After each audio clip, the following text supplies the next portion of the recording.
Let's just see if Filomena can join us.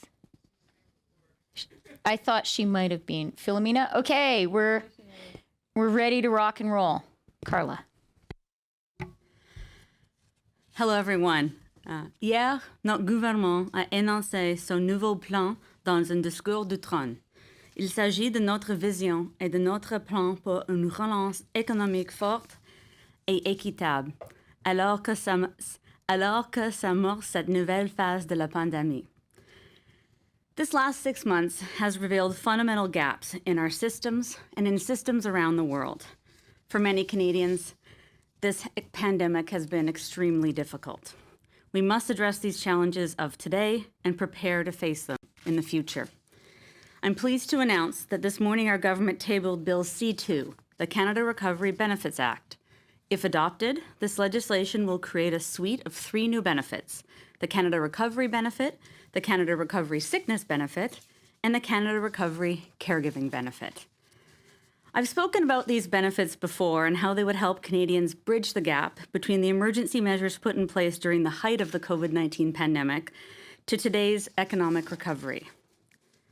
The Canada Recovery Benefit will help Canadians who stopped working due to COVID-19 but do not qualify for EI, and Canadians who continue to have their employment or self-employment income reduced by 50% or more due to COVID-19. It would provide eligible workers with $500 per week for up to 26 weeks between September 27, 2020 and September 25, 2021. Pour obtenir cette prestation, les travailleurs doivent se chercher activement du travail et en accepter dès lors qu'il est raisonnable de le faire.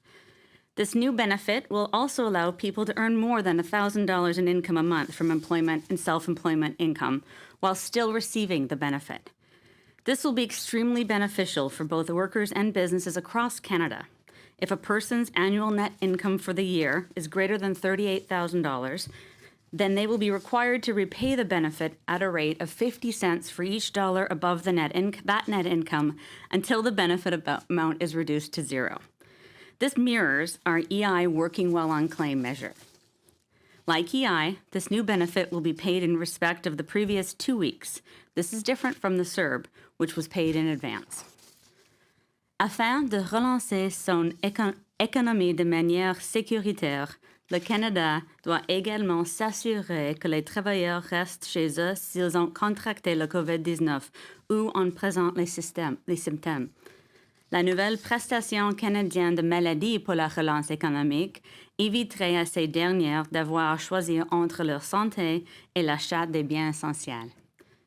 La prestation fournirait $500 par semaine pour 2 semaines si les travailleurs sont malades ou s'ils doivent s'isoler à cause de la COVID-19. Finally, while schools, daycares, and day program facilities are working to reopen and operate safely according to public health guidelines, closures can and will likely happen over the next year. The Canada Recovery Caregiving Benefit will provide $500 per week for up to 26 weeks per household for a worker who needs to take unpaid leave to care for a child under 12 or a family member due to a school, daycare, or day program closure as a result of COVID-19. Combined, these 3 new benefits would create a safe bridge to help Canadians span the gap between the complete lockdown of last spring and a safe and gradual reopening of the economy this fall and winter. I want to also take a moment to highlight our government's commitment to building a stronger workforce. As laid out in this throne speech, we have an opportunity to not just support Canadians, but grow their potential. That means making historic investments in training and working with provinces and territories to ensure Canadians across the country have access to the tools and skills training they need to succeed. As a first step, this bill outlines an investment of $1.5 billion to the provinces and territories to support on-the-ground training services for Canadians. This initial investment will be done through the existing workforce development agreements and labor market development agreements. We're digging in to make sure that we continue to support people because we're very much still in a crisis. If we want to get to the point where we build back better, we need to make sure that the people who need our help the most get the support they need. Thank you. Merci. Okay. Thank you, Carla. J'aimerais d'abord remercier tous les parents, enseignantes assistants à l'enseignement, concierges, le personnel de soutien et surtout tous les enfants dans nos écoles et qui étudient à la maison à travers le Canada. Je sais que c'est un moment difficile et essentiel pour nos enfants et j'apprécie beaucoup ce qu'ils font. Je sais que vous allez bien au-delà de ce qu'on vous demande normalement, à tous les jours, et vous confrontez une situation que personne n'avait pu imaginer il y a un an. Je sais que ce n'est pas facile.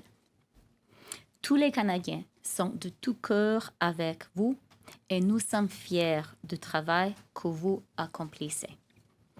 En réalité, notre lutte contre le coronavirus demeure la priorité nationale absolue, car le coronavirus est toujours parmi nous. C'est une grave menace, comme le Premier ministre a dit hier soir.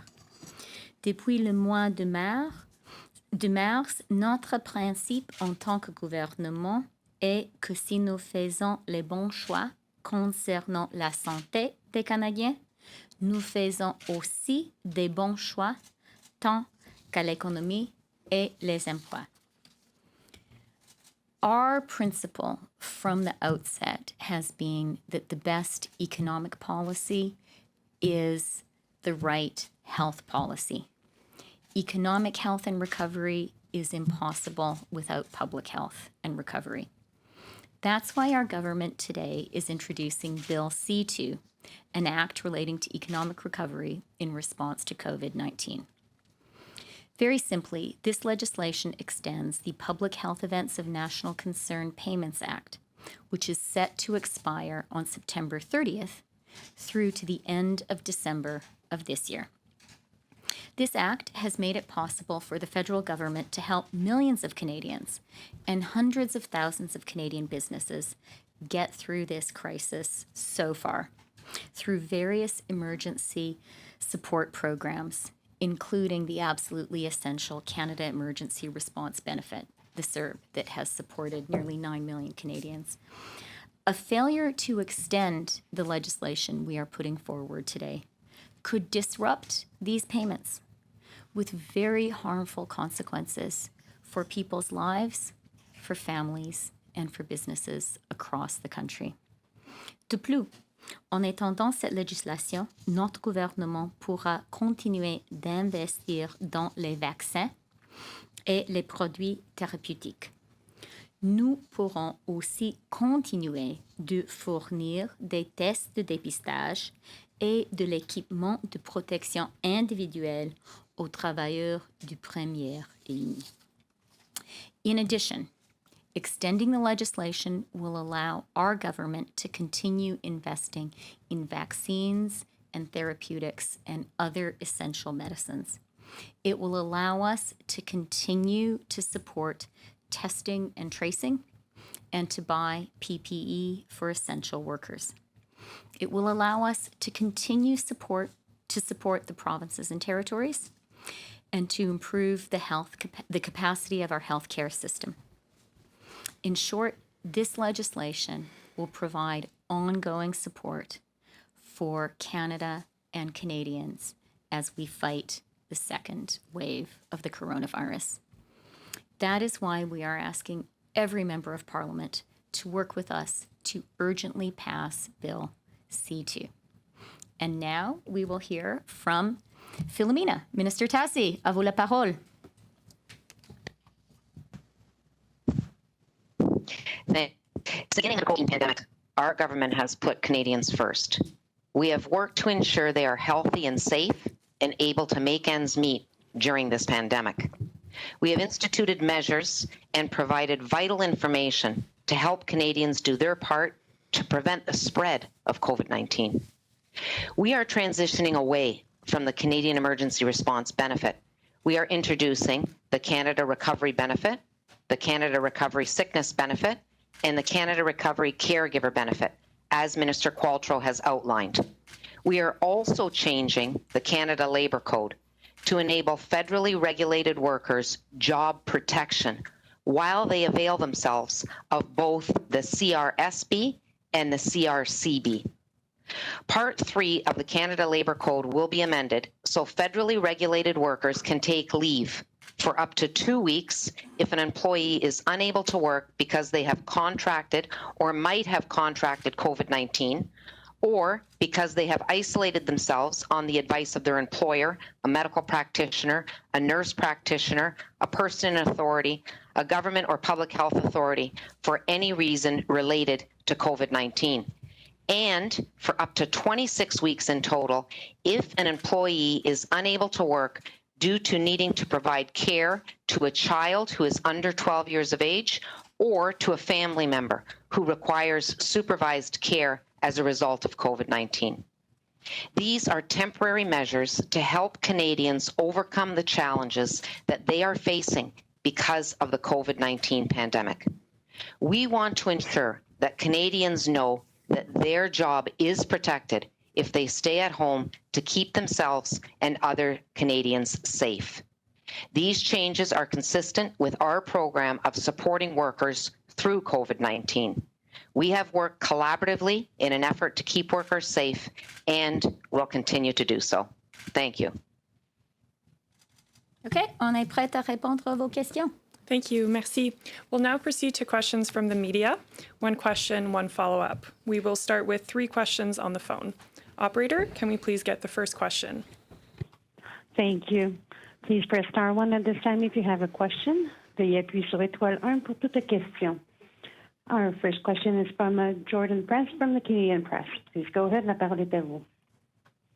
Good morning, ministers. My question has to do with the fact that you're introducing this legislation that makes some changes to what you had proposed just a few weeks ago. And I'm curious about 2 things. One is how much of this is politics to gain some support from the opposition parties to get this done quickly? And 2, at the same time, what is the message that you provide to Canadians who need these benefits about why they're waiting basically until the 11th hour to actually get them? Thank you for the question, Jordan. Quite frankly, when we announced these benefits more than a month ago, we signaled very clearly that we would be watching closely what was happening in Canada with respect to the pandemic, around the safe return to school, around the job creation numbers, and we signaled very clearly a willingness to be flexible in the amount that we would be giving for the benefit. Quite frankly, the urgency of this cannot be understated. We have been signaling all along the need to put this legislation forth and have parties agreed to the urgency and the need to continue to support workers and families and vulnerable Canadians who will necessarily rely on these benefits for the months and for the year to come. So absolutely not, Jordan. We really were trying to be flexible from the beginning. We landed here because this is where the country is now in terms of the support workers need. And follow-up? And yeah, as a follow-up, actually, this might be for the Deputy Prime Minister. I'm curious about the promise yesterday in the throne speech in regards to the testing assistance response team, because it seems that no issue really has been causing more anxiety amongst Canadians right now than not being able to get tested for COVID-19. It's an issue for families, it's an issue for businesses as well. So I'm curious about that team and what that will actually do for getting rapid approval of rapid testing kits done so that you can address some of these anxieties Canadians have. Okay, well, thank you very much for the question. And although that was your follow-up, there are 2 questions embedded in there, but I'm happy to answer both. On the testing assistance response team, I am thrilled that you noticed that and that you are underscoring it with your question. It's one of my favorite new measures. I think it's something very important that we are doing. And as was described in the throne speech, what we're doing is standing up federal surge capacity to go in and provide support across the country for testing and tracing as needed. This is a new thing. I think Canadians can now see why it's a very, very valuable capacity to have that we want to build. You also asked a question about rapid tests. And let me say this. I am pretty sure that I can say that there is no one in Canada who is more enthusiastic about the prospect of getting rapid tests in our country, and no one who feels more urgently the need for them. Getting on top of the coronavirus and testing and tracing are one of the keys to doing that. Is completely essential to save lives, and it is completely essential to keep our economy strong. So I am all in, and I can tell you we as a government are very focused on that. Having said that, I think it's also very, very important for us to appreciate how valuable it is to live in a country where we respect the independence of our regulatory authorities and the independence of regulators to make their own careful medical judgments is more important today than ever. We are living through a global pandemic, and I know, frankly, as a mother, I want to be assured that any medicines, any tests that are used here in Canada have been approved by our regulators without any political interference or pressure. And look, the reality is this is not how it's working in some other countries. We are seeing interference and pressure on regulators around the world. And I think we can all see the very dangerous consequences of that kind of an approach. So that will not be the approach our government takes. And then finally, having said that, we also know we need to be ready to pounce and to procure new technologies, new tests, new vaccines, new therapeutics as soon as they get that good housekeeping seal of approval from Canadian regulators. And so we're not waiting. We are lining up in advance deals to buy the technologies, the tests, the vaccines, the medicines that will support Canadians. So the minute our regulators finish doing their very important work and get to the stage where they can say to us, yes, this is safe and healthy for Canadians, our government is going to be ready to jump in and buy these medicines and technologies for our country. Thanks for the question. Thank you. Operator, we'll take the next question, please. Thank you. Merci. Notre prochaine question est d'Émilie Bergeron de l'agence QMI. Please go ahead. La parole est à vous. Oui, bonjour. Pour revenir sur cette semble comprendre, j'ai une bonification de la prestation qui était d'abord prévue à 400 $ plutôt que 500 $ par semaine. Qu'est-ce qui a motivé votre décision et pensez-vous que ce sera suffisant pour avoir le soutien des néo-démocrates pour le vote de confiance? Je laisserai la deuxième question à notre leader dans la Chambre des communes, mais ma première réponse est franchement, quand on a décidé le montant il y a un mois, on a signalé très fortement qu'on pourrait changer si la situation de la pandémie change, si la situation de le retour à l'école change, si la situation des travailleurs et des emplois change. Eh bien, comme le Premier ministre a dit hier soir, nous sommes dans la deuxième vague. Je ne sais pas si on dit ça en français, la deuxième vague, mais la deuxième vague, excuse-moi.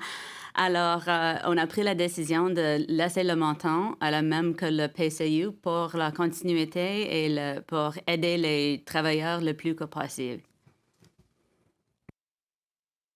Merci. Ma deuxième question pour Mme Freeland. Hier, M. Trudeau, dans son adresse à la Nation, a dit qu'on pouvait se permettre de faire plusieurs investissements là, qui sont compris dans le discours du trône parce que les taux d'intérêt sont historiquement bas en ce moment.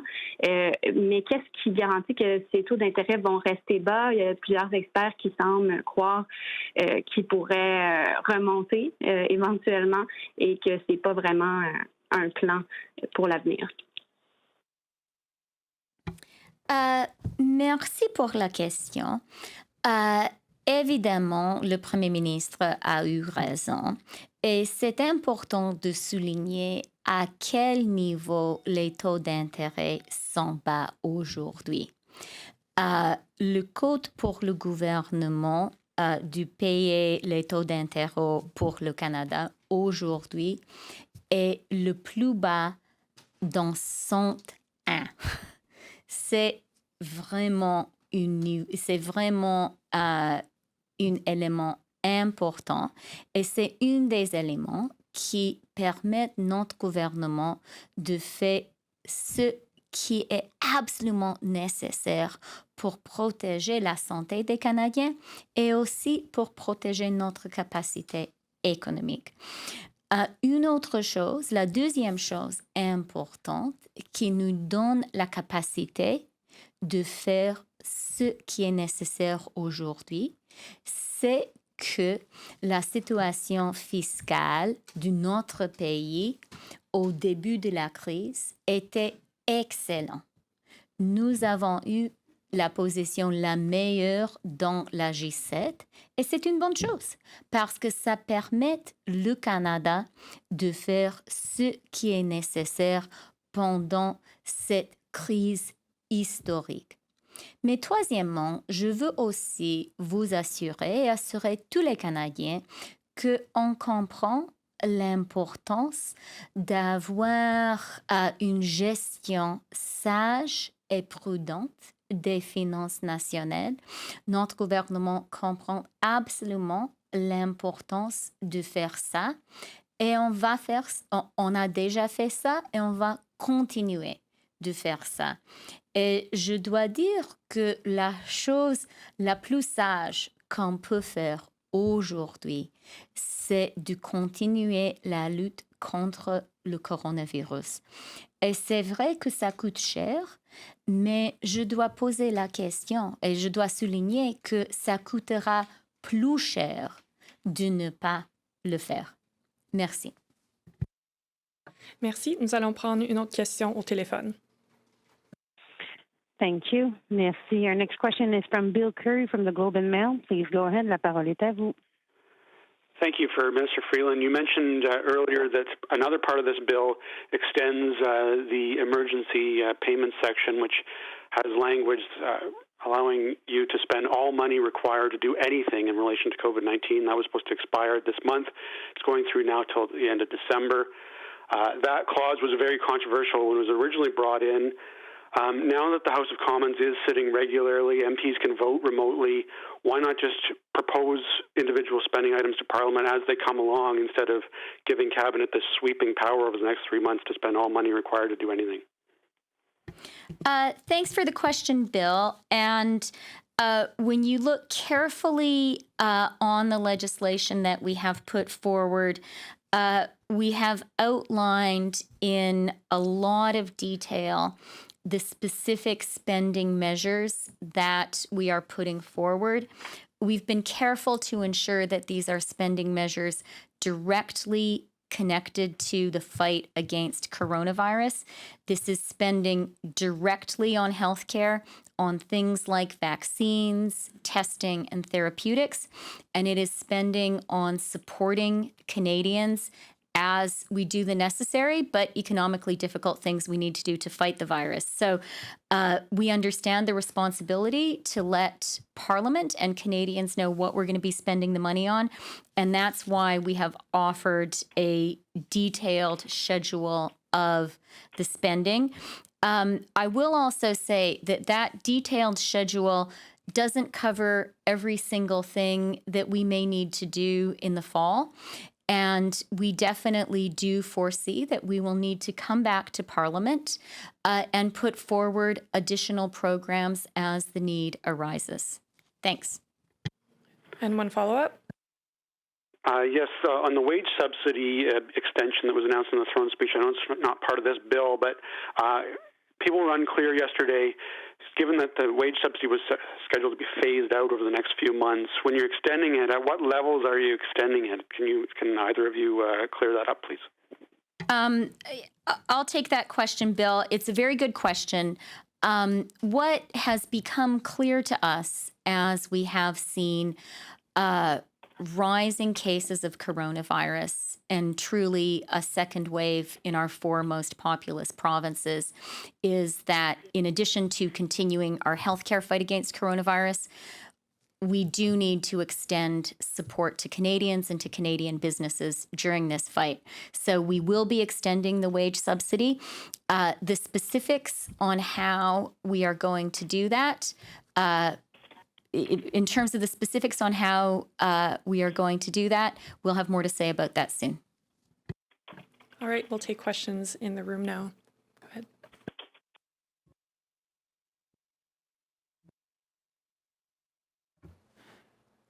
Good afternoon, Ministers. Thanks very much for taking our questions. Marc-Andre Cossette with Global News. Deputy Prime Minister Freeland, you've now held the finance portfolio for just over a month now, and your government is now tabling Bill C2, which sounds like it will be a mammoth bill, essentially asking to extend the blank check of spending. So I wonder if you're now able to give us your thoughts on tabling a budget. Can Canadians expect to see a budget in this fiscal year? Thank you very much for the question. As I said in response to Bill's question, we've taken some care in tabling Bill C2 to specify in some detail the additional spending authorities that we're seeking. And these are the overwhelming majority of them for programs that have been discussed and debated at great length in the country. As we said in the speech from the throne yesterday, we will be providing further fiscal information, a further fiscal update in the fall. And to Minister Qualtrough, how and when do you intend to get Bill C2 quickly through Parliament? Will you be seeking all-party consent for quick debate and votes on this bill? You know, I think taking a step back, we can't, as I said, we can't stress the urgency of getting this bill through. I've worked very collaboratively with my critics. I know our House leaders working with other House leaders, trying to find a way forward that's going to give Canadians the support we have signaled for a month now that we intend to give them. I'll leave the House strategy to the experts on that, but I can assure you I'm doing my part, working with my colleagues across the aisle to make sure that this is collaboratively brought forward and supported by everyone. Laurence Martin, Radio-Canada. Ma question est pour vous, Madame Freeland. Sur la question des transferts en santé, les provinces ont fait une demande très claire. Elles ont demandé à Ottawa, donnez-nous plus d'argent, mais nous, on va le gérer, l'argent. Alors que hier, ce qu'on a entendu dans le discours du trône, c'est que votre gouvernement voulait intervenir, par exemple, en imposant des normes là, pour les soins de longue durée. Pourquoi est-ce que vous ne donnez tout simplement pas l'argent aux provinces? Merci pour la question, Laurence. Et j'ai quelques réponses. Premièrement, je veux souligner à quel niveau le fédéral a déjà appuyé les provinces et territoires dans notre lutte commune contre le coronavirus. C'est une bonne chose, c'est une chose nécessaire, mais c'est important de souligner, on est déjà là. Avec notre programme, notre accord sur la relance sûre, c'est 19 milliards de dollars. 13 milliards de ces dollars sont pour la santé et directement pour la lutte contre le coronavirus. Après ça, on a décidé de donner encore 2 milliards de dollars pour les écoles. Et avant la relance sûre, on a donné 500 millions de dollars aux provinces pour la santé. Alors, c'est important de souligner pour les Canadiens que le fédéral est déjà là. Une autre chose que je veux souligner, et je pense que mon cher collègue Dominique Leblanc a dit ça très, très bien la semaine passée. Maintenant, la chose importante, la première chose de laquelle nous devons parler, c'est la lutte contre le coronavirus. Nous devons parler et nous devons travailler sur ça ensemble. C'est la chose principale. Et je veux remercier les provinces, les premiers ministres des provinces et territoires pour l'étroite collaboration. On doit continuer avec ça. Et on va continuer avec ça. Mais je reviens à ma question. Est-ce que vous pensez que les provinces ne sont pas capables de gérer l'argent si vous leur donnez? Quand nous dépensons de l'argent fédéral, nous avons, au niveau fédéral, une responsabilité devant les Canadiens. Nous avons une responsabilité pour expliquer aux Canadiens pour quelles raisons on a décidé de dépenser l'argent. On a déjà eu des questions aujourd'hui, des questions que je pense sont absolument bonnes et importantes concernant le niveau des dépenses que le fédéral fait aujourd'hui. Et nous devons dépenser beaucoup. Mais comme le ministre des Finances de la France a dit il y a quelques semaines, nous devons dépenser vite et nous devons dépenser bien.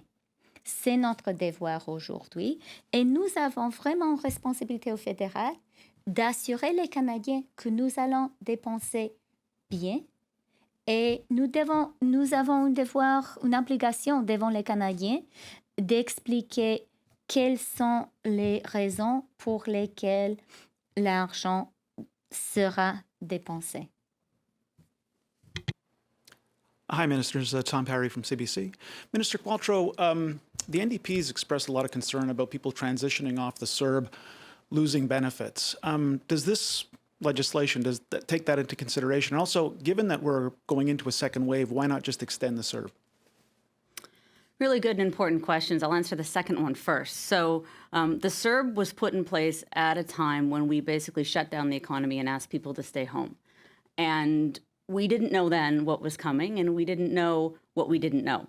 I'd say now, as we move into economic recovery, we are much better placed to navigate our support in a more sophisticated way. So we've had time, for example, to improve our EI system to the point where 3/4 of the people who are currently on CERB can transition seamlessly next week to EI. So they have all the benefits of the EI system, whether it be access to training, working while on claim, access to sub-plans, all the things that made CERB a little bit clunky, to tell you the truth. So we're very interested in using that system to the greatest extent possible, but we know that that's not necessarily the case for all workers. And that's another thing that this pandemic has really exposed is the gaps in our employment insurance safety net. So we need to work on that. And the Prime Minister, as he said yesterday, is really committed to creating an EI system of the 21st century. I'm not worried about our systems not seamlessly transitioning people over in the coming weeks. I think we've created in Bill C2 a much more elegant balance between the need to not disincentivize work, but also support people who, regardless of effort, still aren't working or have significantly reduced hours. And Minister Freeland, Jason Kenney's come out pretty strongly against the throne speech, saying that there's not enough in it for the resource sector for Western Canada. Given the anxiety that we've seen in Western Canada, why wasn't there more in the throne speech, I guess, directed specifically at those sectors or at the Western provinces? Thank you for the question. And let me just say, our government collectively and I personally am very, very aware of the obligation to be a government for all Canadians. And also, you know, from a strictly Minister of Finance point of view, how absolutely important Western Canada is to our national economy, and in particular, how important the energy sector is to our national economy and natural resources more broadly. So I am very, very mindful of that. I'd also like to point out that throughout this crisis, our government has been there to support energy workers in particular. The Orphan Well program, which provided really significant support to Alberta, BC, and Saskatchewan, was a really important measure to create jobs right away for energy workers across the West, and I'm glad that it was there. I'd also like to point out that these big national programs, like the wage subsidy, like the CERB, like the support that has been available through the regional development agencies, that has gone to people across the country, very much including Western Canada, because the need has been there. So I want to remind Canadians that we have been there for Canadians across the country, very much including Albertans, people from Saskatchewan, British Columbians. I'd also like to point out that in the throne speech, there was a clear acknowledgement of the essential role the energy sector needs to play, and I believe is very enthusiastic about playing as our country moves towards acting on climate change. And that is a really important shift for our whole country. It's something we can only do with the energy sector being very, very involved. And it's something actually which our whole national economy needs, because this is where the world is going. To quote a fellow Western Canadian, Wayne Gretzky, you got to skate to where the puck is going, not to where the puck is. And we are seeing the entire global economy right now shifting to adapt to climate change. We need to be sure that the entire Canadian economy is shifting too, and that absolutely requires, as an essential part of the work, a close partnership and collaboration with the energy sector and with Alberta. That's something we're enthusiastic about. OK. Alors, notre gouvernement comprend l'importance de l'Ouest. Notre gouvernement comprend l'importance d'être un gouvernement pour tout le Canada et pour tous les Canadiens. Nous comprenons l'importance essentielle pour l'économie canadienne de l'Ouest du Canada et de nos secteurs de ressources naturelles, y inclut le secteur énergétique. Et nous comprenons l'importance d'étroite collaboration entre ce secteur et le fédéral. Je peux continuer, mais je ne pense pas que tu veux ça. We'll take one last question on the phone. Operator? Thank you. Merci. Our next question is from Lena Dib from La Presse Canadienne. Please go ahead. La parole est à vous.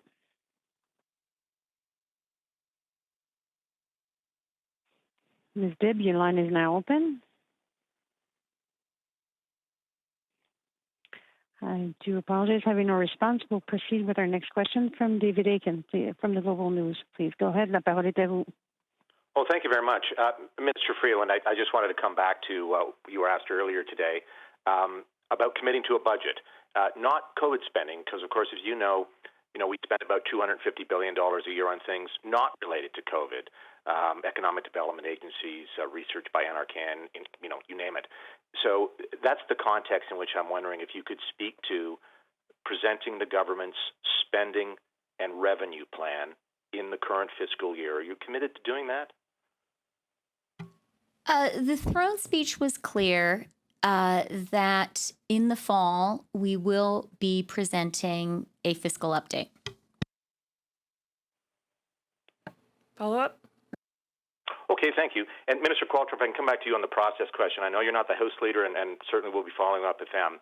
But I guess many Canadians would say, you've just said that it's urgent that this legislation pass, and we've just come through, 3 weeks, 4 weeks of a parliament that was prorogued, where parliamentarians could have been working on this legislation. You could have prorogued yesterday or 2 days ago and had the throne speech. So it's really hard to, maybe you can explain it, why you have this urgency, and clearly you do, but you just wasted a month where people could have been working on this legislation. Can you help me out with that? Yeah, thanks for the question, David. I'll respectfully remind everyone that we put the elements of these benefits in front of Canadians, in front of opposition members a month ago. And what you'll see in C2 is a very, very similar version, except it's more generous in the amount to what we talked about a month ago. And we have been working with the other parties all along through this process. So again, I stress urgency because we're now rolling up our sleeves to get this past the finish line, but we're not at the starting line here. We are definitely way, way, way closer to the finish line. All right, Thank you very much. We'll take one final question in the room. Kevin Gallagher, CTV National News. Minister Qualtrough, I just want to push back on that because in your introduction, you specifically talked about the potential of school closures and how that affects families. Right now, because of the proroguement of Parliament has not been able to pass these measures within Bill C2.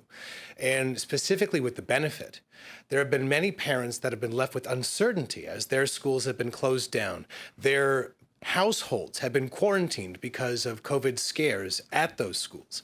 Those parents certainly might have appreciated some certainty of a benefit if they had to leave work to facilitate those closures. So I do have to push back on Parliament has been closed. Parents have been waiting for these measures that you did announce more than a month ago. So is that a bit of a miscue by the government to wait so long till the last minute to bring in this type of legislation? Well, a couple of things. First of all, this legislation is a combination of 3 different acts. So measures for the caregiver, the benefits, the financial authority piece, and the labor code changes. We wanted to make sure that we knew exactly where we were as a government in terms of the required additional authorities before we move forward with legislation.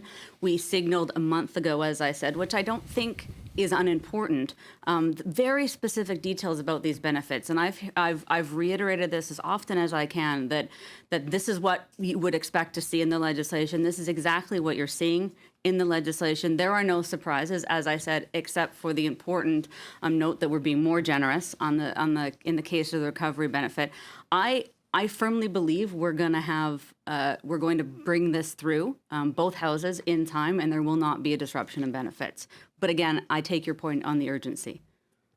And I just want, you did mention that some of these, it's obviously flexible like you wanted to say, but some Canadians who have been on CERB will now be receiving less money as we approach a second wave. You did mention that, do I take it from your comments that you don't foresee lockdowns? Because right now, if there was to be a situation where a region or a province needed to lock down because of the types of increases we're seeing in cases right now, some of those people would be receiving less money for the same type of circumstance that they were already being asked to be in back in March and April. So is that a fair thing for Canadians right now? Well, I can correct, in fact, that nobody will be receiving less money. So the CRB is at a $500 a week limit.